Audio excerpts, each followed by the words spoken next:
Bueno, vamos a hablar acerca del cáncer de tiroides y el enfoque actual. Bueno, pero ¿cuál es el enfoque actual? ¿Qué es para nosotros hoy en día el cáncer de tiroides? ¿No será el de las más de 10 guías que supongo que hemos leído varios de nosotros que nos dedicamos principalmente al cáncer tiroideo? Desde la ATA hasta la Asociación Europea de Cáncer de Tiroides. Pero me temo que hoy en día ya ha ido cambiando y evolucionando. El cáncer diferenciado de tiroides ya no existe. Ya no podemos utilizar la clasificación convencional que decíamos, un cáncer papilar de tiroides se clasifica en clásico, variante folicular, que es un 90%, que hasta la actualidad sigue siendo, y los no diferenciados o indiferenciados. Y el cáncer folicular mínimamente invasivo, invasivo e insular. Nos vamos a enfocar principalmente hoy en el cáncer papilar, porque si no estaríamos todo el día hablando de todas las variantes de cáncer que tenemos en la glándula tiroides. Hoy en día tenemos, después del 90% de los casos, que es un carcinoma papilar de tipo clásico, el resto se define de diferentes categorías como infiltrado folicular, de células altas, células columnares. Según la última revisión de la Organización Mundial de la Salud, esta es la nueva clasificación del cáncer tiroideo y que va en relación a sus marcadores biomoleculares. Pero vamos a hablar un poco de historia para que entendamos por qué ha ido cambiando un poco el cáncer de tiroides y por qué es el manejo que se le está dando hoy en día.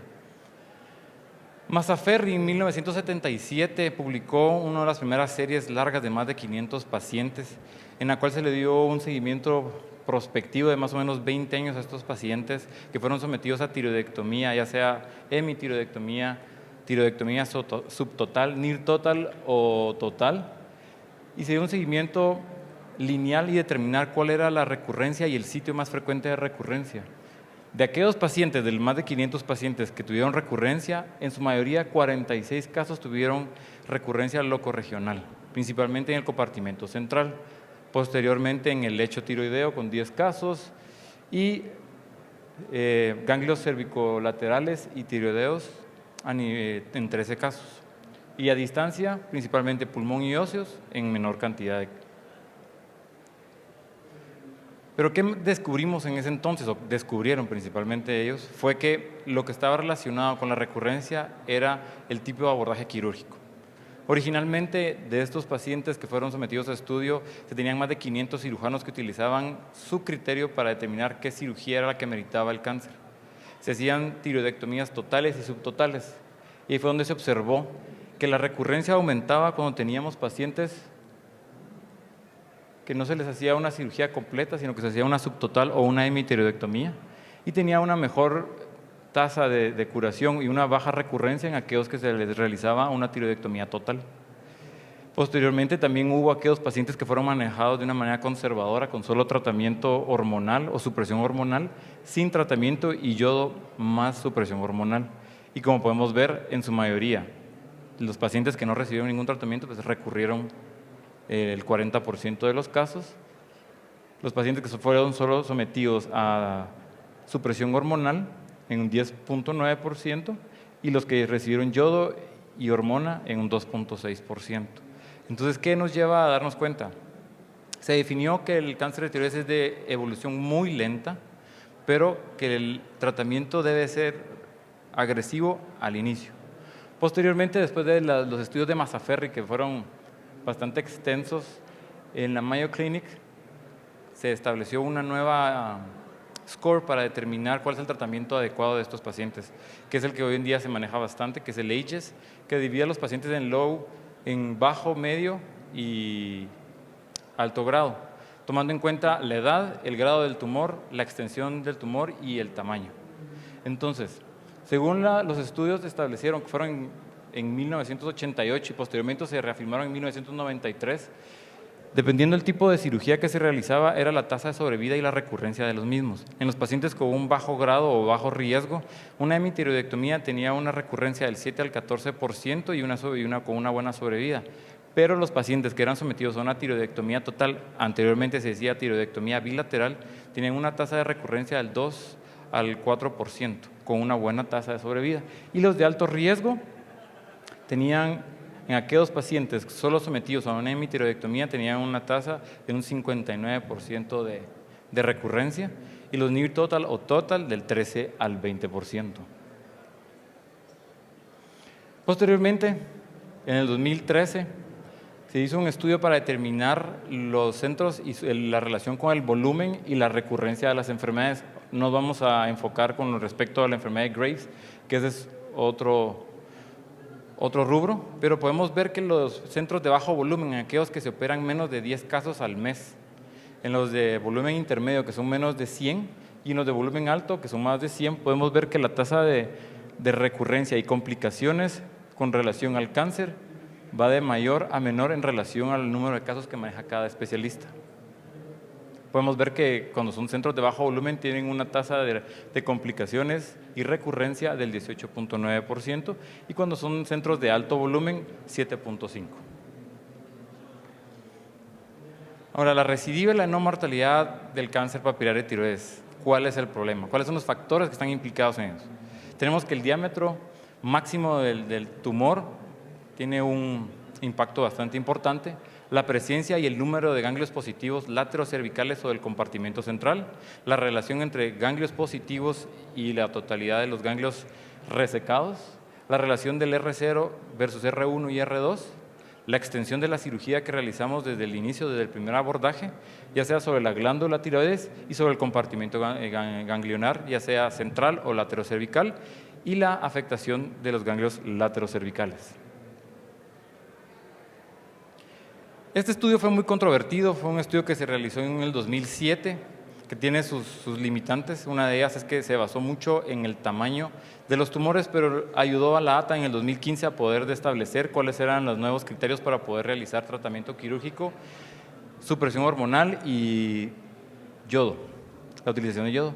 Pero como podemos ver, se estableció que había una relación bastante importante entre el tamaño del tumor y la recurrencia acumulativa. Podemos ver que tumores de entre 4 y 8 centímetros tenían una tasa de recurrencia del 17.2% y los que tenían tumores más grandes de 8 del 24.8%. Se estableció un análisis de hazard para determinar cuál era la relación y cuál era el tipo de factores que intervenían en esto, y se determinó que era el tipo de cirugía. Todo aquel paciente que fue sometido a una lobectomía en pacientes con diagnóstico ya de cáncer, podemos observar que tienen una mayor tasa de recurrencia, con un valor P menor de 0.05. Y la sobrevida también se relaciona íntegramente con el tipo de cirugía que realizamos, ya sea una total versus una hemitiroidectomía. Entonces, de 1992 al 2003, ¿qué son los factores que vinieron a intervenir en las recurrencias y la mortalidad de estos pacientes? Una cirugía incompleta. En una serie de casos donde se tenían 72 pacientes, 41 pacientes tuvieron una cirugía incompleta.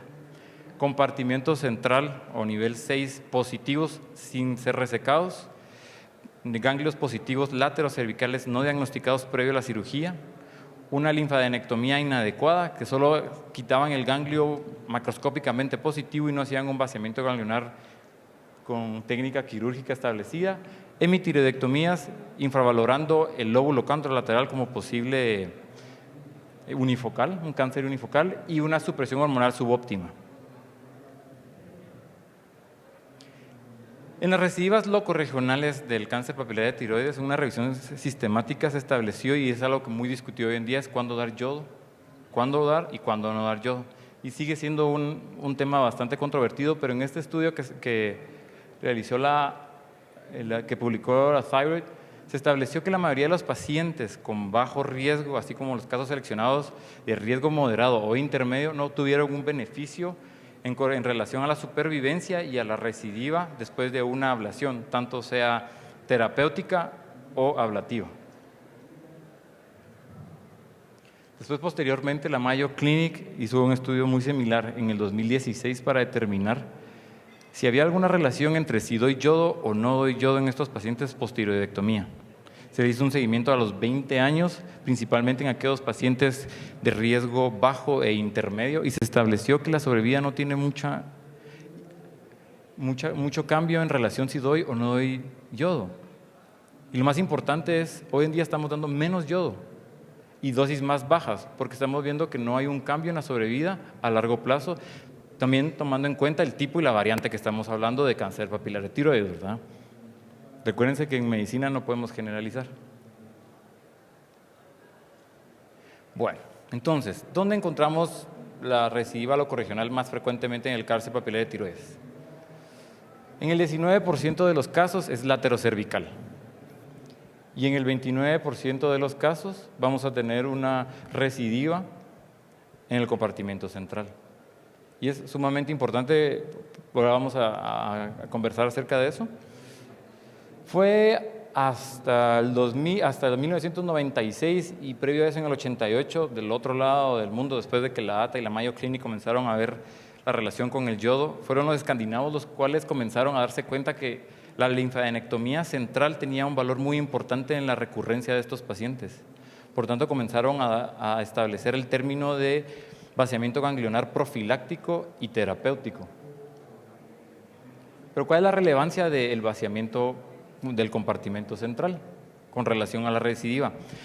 A los cirujanos en general, lo que nos da miedo, pues no nos gusta, no nos da miedo, nosotros no nos da miedo, seamos claros en eso.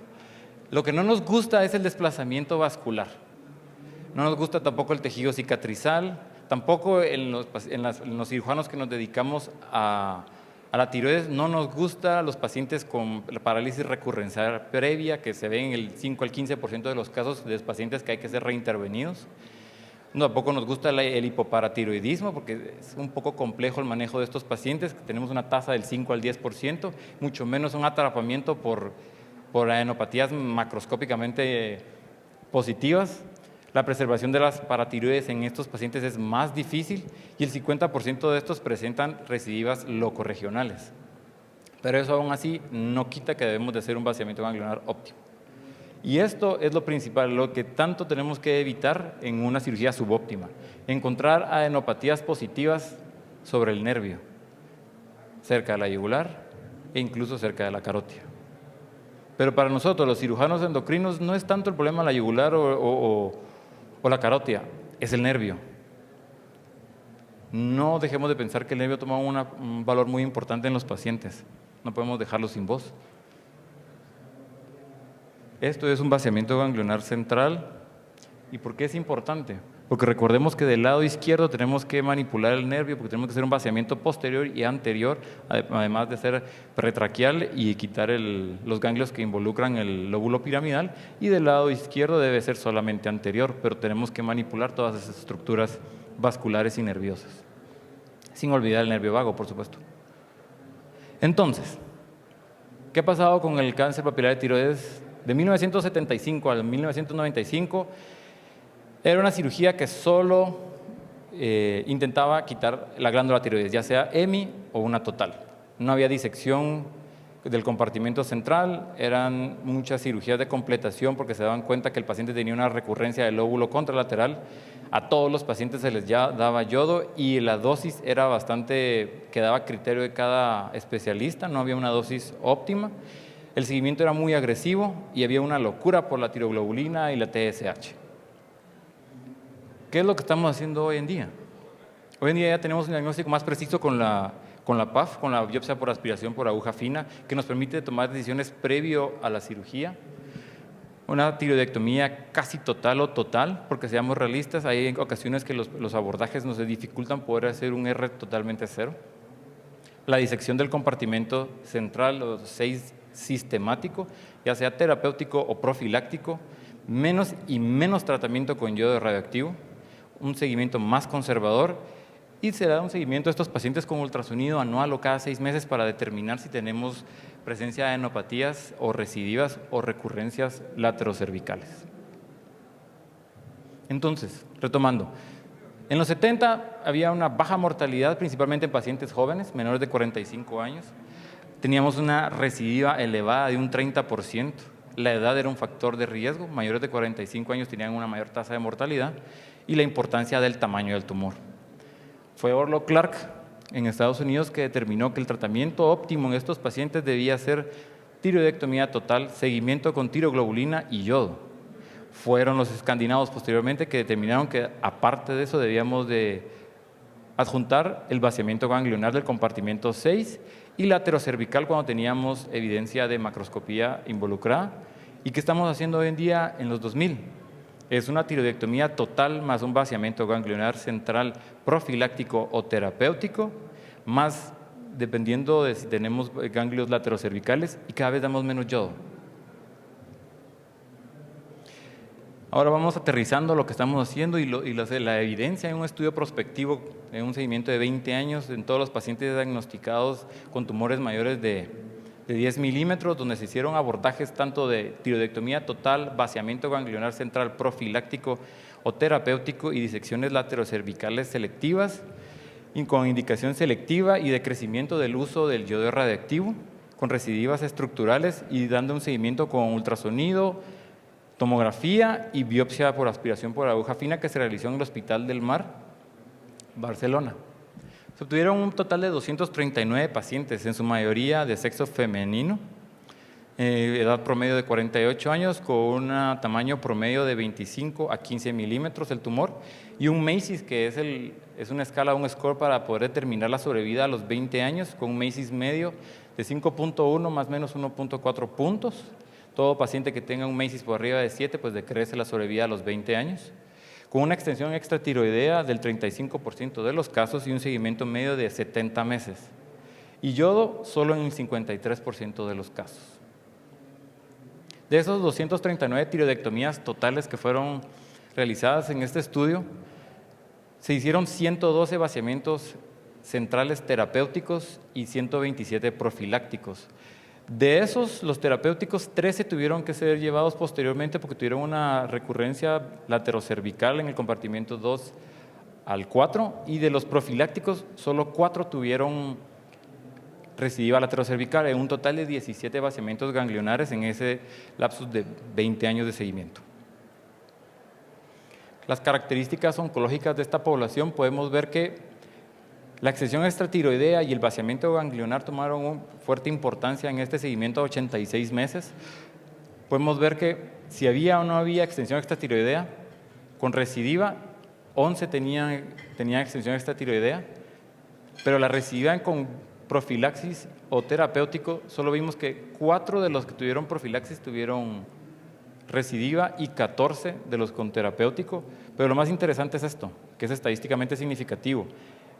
Es que sin recidiva tuvimos de los profilácticos 114 pacientes, en comparación a los que tuvieron un vaciamiento terapéutico fueron 107.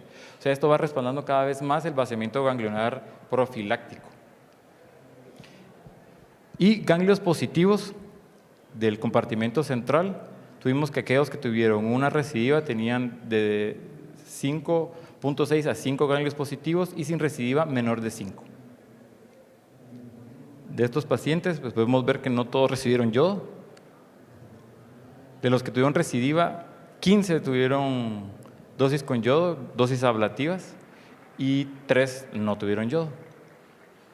Pero bueno, entonces, de estos 171 pacientes sometidos a tiroidectomía sin vaciamiento laterocervical, con vaciamiento central, bilateral o unilateral, este es un dato muy importante porque nos ayuda hoy en día a poder dar un buen manejo y un buen seguimiento a estos pacientes.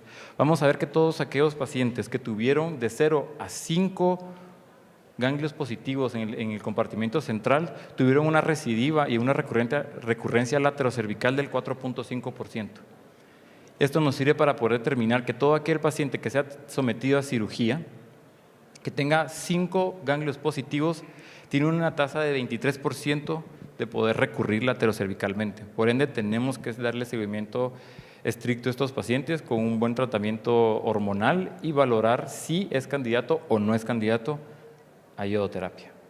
Entonces, con relación a la recidiva del cáncer papilar de tiroides posterior a la tiroidectomía, posterior al vaciamiento ganglionar, podemos determinar que si nosotros tenemos ganglios, lo que habíamos mencionado anteriormente, positivos en 5 grupos, o sea, 5 adenopatías del total que vamos a desecar, tenemos una mayor tasa de recidiva.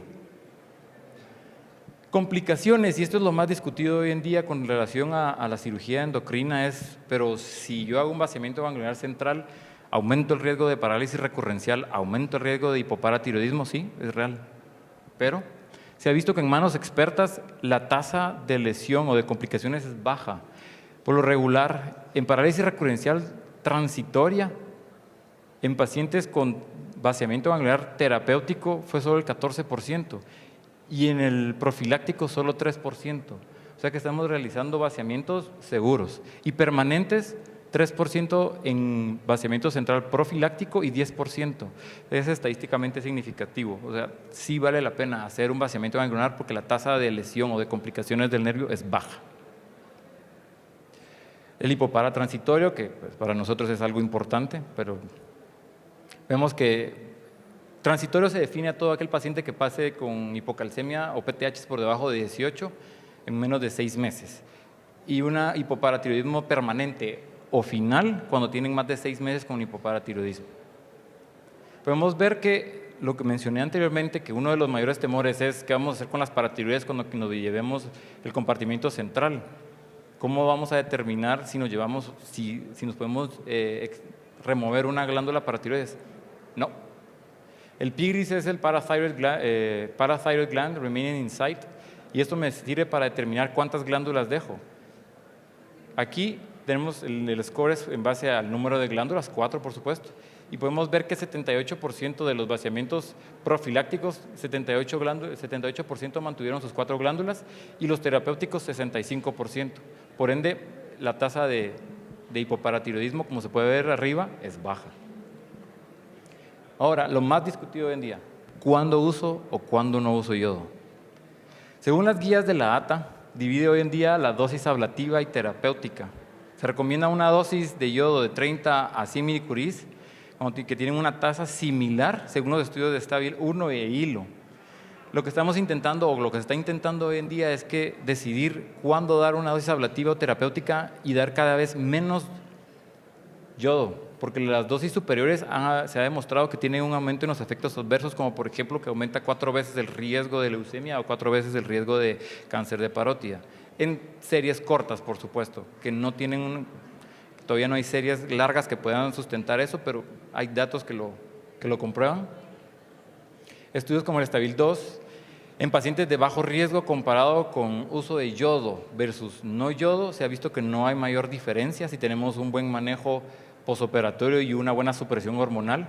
Y en aquellos pacientes con riesgo intermedio en tumores de características agresivas, se recomiendan dosis de 75 a 100 milicuries, pero tenemos que tomar en cuenta las características histopatológicas de estos cánceres para determinar si son candidatos o no a yodo, porque hay variantes de riesgo intermedio que se pueden manejar adecuadamente con una ablación hormonal. Y en pacientes con alto riesgo, pues definitivamente una dosis terapéutica de 100 milicuries. Y en conclusión, ¿qué es lo que debemos hacer hoy en día? ¿Qué es lo que recomiendan las guías y qué es lo que previene una recurrencia y una mejor sobrevida a los 20 años? Una baja tasa de recidivas se ha demostrado posterior a una tiroidectomía total y un vaciamiento central, vaciamiento del compartimento central, indicación restrictiva y selectiva del yodo, un vaciamiento central elimina las recidivas del compartimento 6 y evita las reintervenciones. En aquellos pacientes con ganglios positivos en el compartimento central mayores de 5, debe darse un seguimiento adecuado y ultrasonidos seriados cada 6 o cada año del compartimento laterocervical, que esto aumenta la tasa de recidiva. Hay una baja morbilidad del vaciamiento laterocervical secundario. Debe darse un seguimiento basado en el ultrasonido y la tiroglobulina basal, no en tomografía. Debe mejorar la detección preoperatoria de los ganglios, por ende hacer un buen ultrasonido de cuello para determinar si tenemos o no adenopatías laterocervicales. La supresión hormonal hoy en día toma un auge bastante importante. Todos estos pacientes deben ser clasificados en riesgo bajo e intermedios y una TSH de 1 a 2 es el valor óptimo o una TSH por debajo de 0 en aquellos pacientes con riesgo alto. La tiroglobulina indetectable es lo ideal, pero hoy en día en Guatemala no somos una población que tenga las dosis adecuadas de yodo. No padecemos de deficiencia de yodo, pero aún así estamos por los niveles infraóptimos. Por lo tanto, se recomienda una tiroglobulina, ya sea indetectable o menor de 2. Los anticuerpos antitiroglobulina deben de ser negativos o titulaciones en descenso para tener tiroglobulinas fiables y el seguimiento seriado por ultrasonido. Y para terminar, quisiera invitarlos al primer simposium de cabeza y cuello y cirugía endocrina que se va a llevar en noviembre, el 10 y 11 de 2023. Están todos invitados. Gracias.